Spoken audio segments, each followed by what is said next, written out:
Welcome friends on I exam B.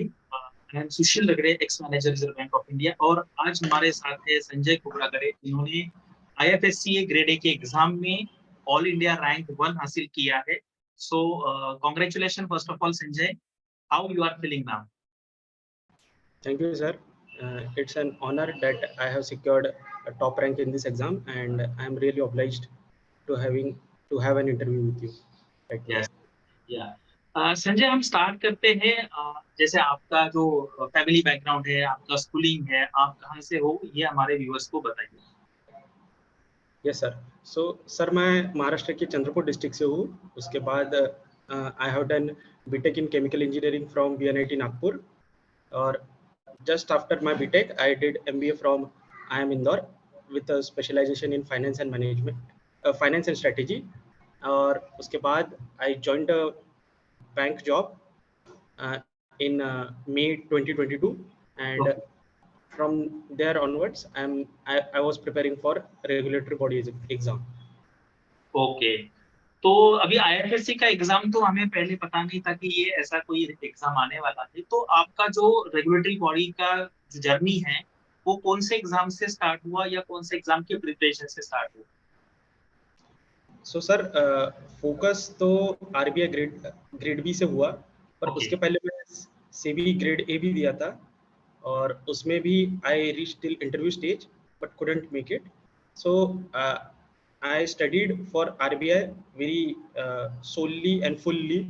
I tried to make a lot use of my old knowledge which I gained in MBA, because I think more or less MBA में सारा cover हो गया था.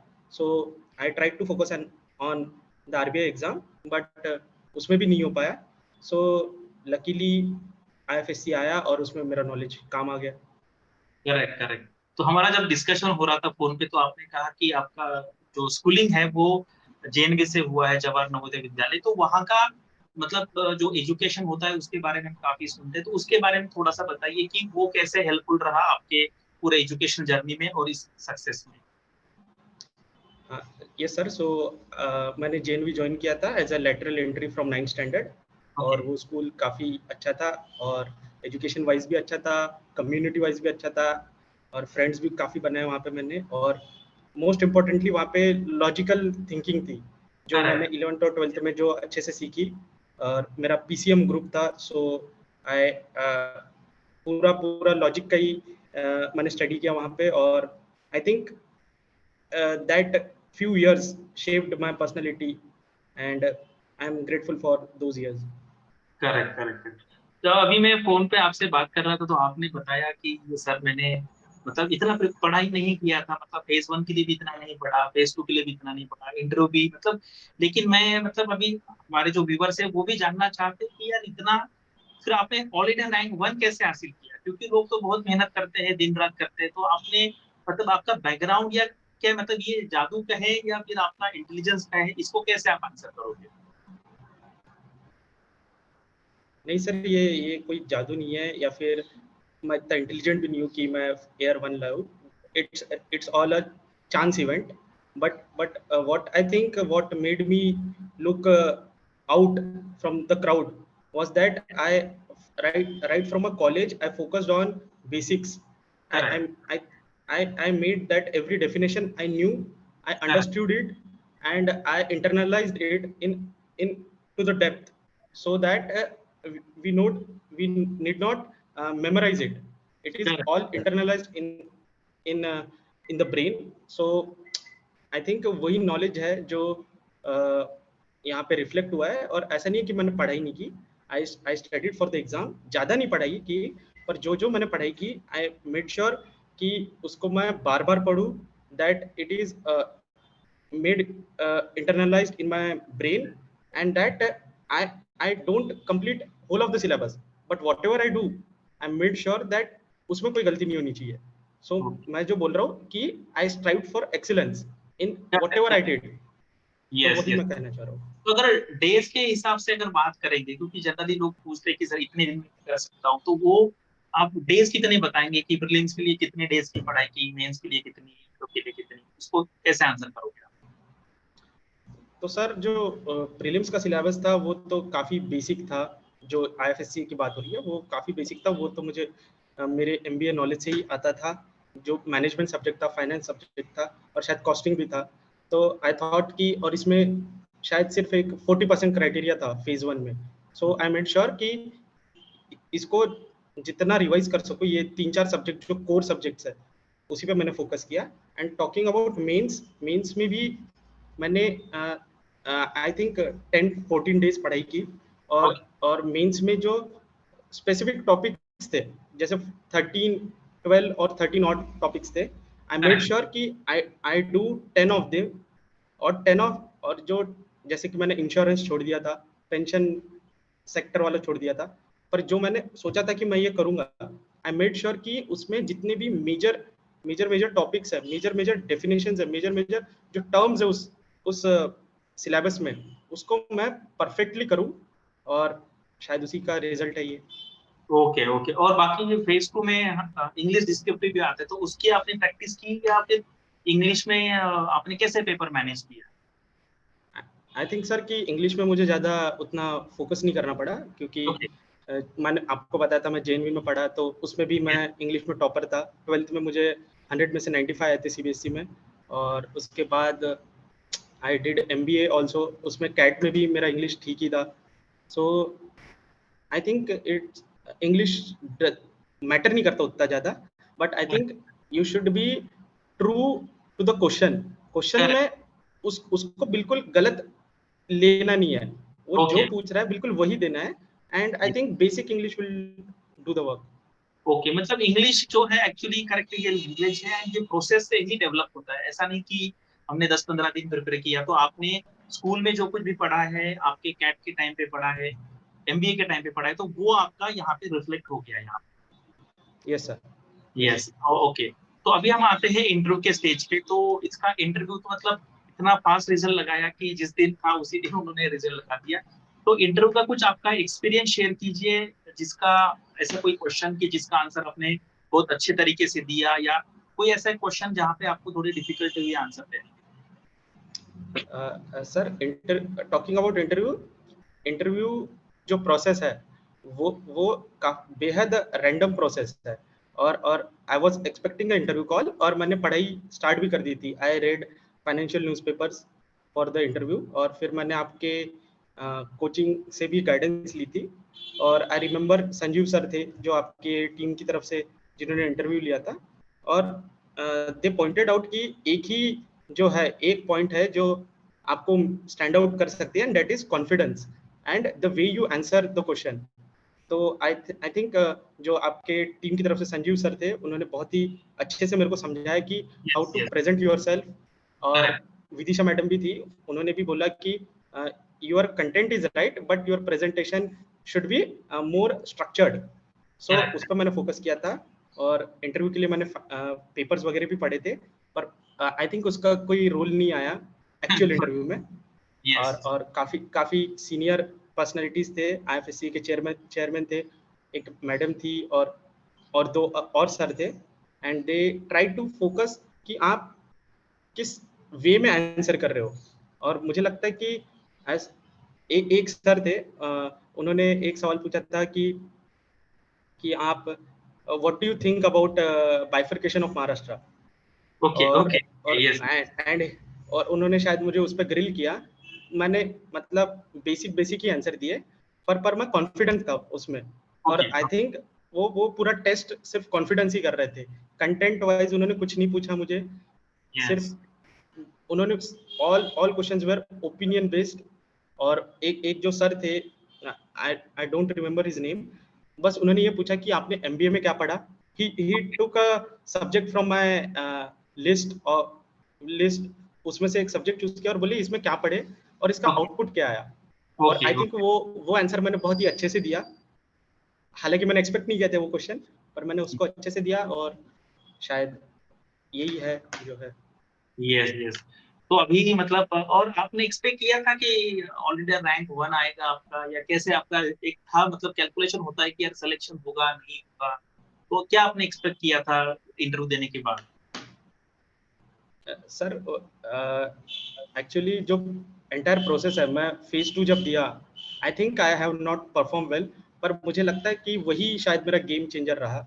Okay. उसमें मतलब जो मैंने किए थे क्वेश्चंस ऑलमोस्ट सारे ही सही हो गए, ये तो ओके। एक था ही। Yes yes. और ऐसा नहीं है कि वो तुक्के लगे, वो 50 में से मुझे लगभग 35 कंफर्म पता थे। Okay okay. So I think, और इंटरव्यू में I think it was more basic, normal interview से अच्छा ही था, not okay that great, but okay. More than a basic level. और वो कॉन्फिडेंस ही चेक कर रहे थे, और मैं कॉन्फिडेंस में गया था और कॉन्फिडेंटली आंसर किया। सो आई थिंक उसी का रिजल्ट है ये।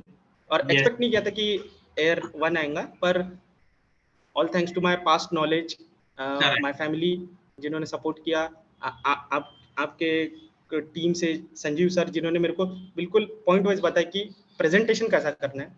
और और मुझे लगता था सिर्फ उसी में मुझे गाइडेंस चाहिए थी, और आपकी टीम की तरफ से उसी में हेल्प हुई है मेरे को। Okay okay. तो अभी रेगुलेटरी बॉडी में आपको पता है कि तब अंडरस्टैंडिंग और लोगों को अवेयरनेस बहुत कम है, तो हमारे जैसे एग्जाम बी के यूट्यूब चैनल से टारगेट कर दिया है एग्जाम भी, तो उसका आपको कुछ बेनिफिट हुआ आपकी प्रिपरेशन में? सर सबसे ज्यादा बेनिफिट तो आप ही के वीडियोस का हुआ। आपके वीडियोस जितने भी आते थे वो यस। ऑलमोस्ट सारे ही मैं देखता था, और आप भी ऐसे एकदम सिंपल वे में समझाते थे, तो वो तो करेक्ट। सबको समझ जाता है। अवेयरनेस यस नहीं है, पर हाँ मतलब आपकी टीम काम कर रही है अवेयरनेस फैलाने में। यस।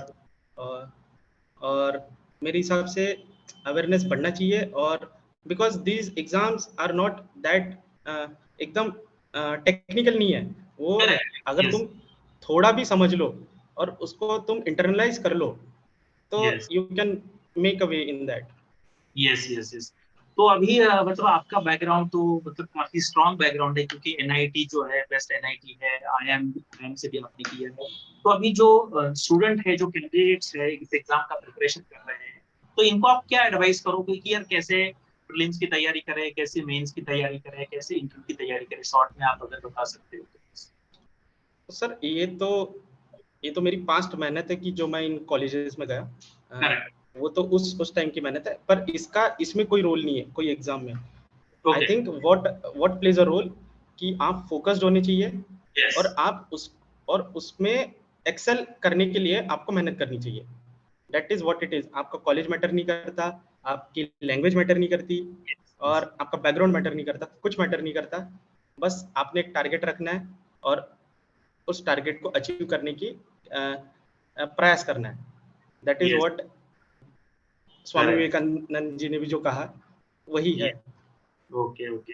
तो अभी मतलब एक्चुअली मुझे ये स्टार्टिंग में बताना चाहिए था कि आपका जो एज है काफी यंग है, आपका 24 एज है। तो अभी आपके आगे के क्या प्लान्स हैं, मतलब आपने कुछ दिमाग में रखा है या कि अभी आईएफएससी में जाके सीखना है, लर्न करना है, एक्सपीरियंस लेना, आपका क्या प्लान है?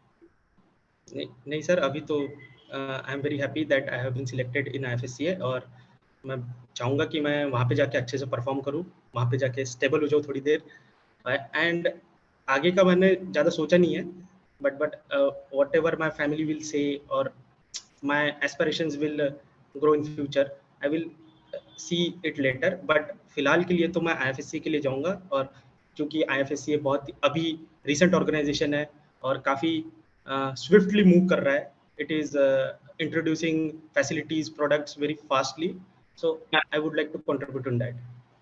ओके। तो आपने मुझे बताया था कि आपने आरबीआई का भी, आई थिंक आरबीआई सेबी का भी इंटरव्यू दिया था पहले। जी सर। ओके। तो उससे आपको क्या लर्निंग था, क्योंकि वहां पर सपोज आपको कुछ मार्क्स से आपका रह गया था, वहां से क्या लर्निंग है और अभी क्या आपने इम्प्रूव किया उसमें? Yes sir. सो सेबी का जो सेबी जो एग्ज़ाम है वो मोस्टली टेक्निकल एग्ज़ाम है। करेक्ट। सो उसमें तो आपको बिल्कुल टारगेटेड पढ़ना पड़ेगा, और उसको रिप्रोड्यूस करना पड़ेगा एग्ज़ाम में। वो एक टारगेट, पर आरबीआई वो एक होलिस्टिक एग्ज़ाम है। यस। अगर तुम मतलब कंसेप्ट समझ रहे हो और उसका एप्लीकेशन समझ रहे हो, then only you can make it to the final list. और इंटरव्यू में भी वहाँ पे काफ़ी वेटेज है। सो वहाँ पे ऐसा गिमिक्री करने से नहीं होगा। वहाँ पे तुमको बिल्कुल होलिस्टिक वे में पढ़ना पड़ेगा, लिंकेज करना पड़ेगा ये सब्जेक्ट, ये टॉपिक और दूसरे टॉपिक्स में। सो सो मोस्टली मेरे को लर्निंग्स आरबीआई से ही मिली है कि आपको होलिस्टिक वे में कोई भी टॉपिक, माइनर से माइनर टॉपिक भी आपको होलिस्टिक वे में पढ़ना पड़ेगा और पेपर में बस डिफरेंट डायमेंशन से सोच के एक स्ट्रक्चर्ड फॉर्म में आपको रिप्रोड्यूस करना है वहाँ पे। पर मोस्टली थिंकिंग मैटर कर दिया है, द वे यू थिंक उसी को तुम रिप्रोड्यूस करोगे ना। So thinking should be very wide. So इसी के लिए आपको फाइनेंस भी पढ़ना पड़ेगा, मैनेजमेंट भी पढ़ना पड़ेगा, आपको थोड़ा बहुत इंग्लिश भी पढ़ना पड़ेगा, थोड़ा पॉलिटी भी पढ़ना पड़ेगा। ऐसा नहीं है कि वो सब्जेक्ट मेंशन नहीं है तो वो आएगा नहीं, वो yes. एक इंटरमिंगल्ड है सारा वो आरबीआई में। सो आई थिंक यस जैसे कनेक्ट द डॉट्स कहते हैं, कनेक्ट द डॉट्स, यानी कि हमारे आंसर में सारे एस्पेक्ट्स आने चाहिए, पॉलिटिकल एस्पेक्ट है, सोशल एस्पेक्ट्स है। Yes sir, correct. तो अभी लास्ट फेज पे आते हैं हमारे, ठीक है, आपकी हॉबीज क्या है और आपको जब टाइम मिलता है बाकी पढ़ाई वढ़ाई छोड़ के, तो आप क्या पढ़ते हो या क्या करते हो आपके लेजर टाइम में? सर लेजर टाइम में तो मैं जनरली ट्रैवल करता हूँ। ओके। मतलब मैं चंद्रपुर डिस्ट्रिक्ट से हूँ, पर मैं नागपुर में ही जनरली रहता हूँ और इधर ही ट्रैवल करता हूँ। और दूसरा, I like to read books, I like to read various topics. Wikipedia में मेरे लगभग 100 पेजेस खुले हुए हैं। So I try to learn a topic, मतलब उसको अंदर तक समझ लेता हूँ मैं, कोई भी टॉपिक हो, चाहे वो पॉलिटिक्स से रिलेटेड हो, चाहे वो फाइनेंस से रिलेटेड हो, इकोनॉमिक्स से रिलेटेड हो, चाहे वो स्पोर्ट्स से हो या फिर एंटरटेनमेंट से भी हो। So I try to read through books, through net, और वाइड नॉलेज गेन करते रहता हूँ। हालांकि उसका रिजल्ट आता है वो डजंट मैटर, पर एक पर्सपेक्टिव बिल्ड होता है उससे, और शायद पर्सनैलिटी भी बिल्ड होती है। So I try to read a lot, I try to observe a lot of things. I watch movies, I travel, and I listen to Hindi songs. Okay. Thank you Sanjay and all the best for your career. और अभी हमारे जो viewers है उन्होंने आपसे काफी learning किया होगा और कुछ क्वेश्चंस पूछेंगे कमेंट सेक्शन में, तो आपको जब टाइम मिले आप उसको रिप्लाई दे देना। Yes sir, it was nice talking to you sir. Sir, आप मतलब आपकी टीम की तरफ से मेरे को इंटरव्यू गाइडेंस मिला, it was very good, और I am obliged, I am very happy that I have secured a top rank, and I will perform best to my abilities in the coming future, and I will surely contribute some of my time in mentoring and guiding fellow aspirants in the future. Okay, thank you Sanjay.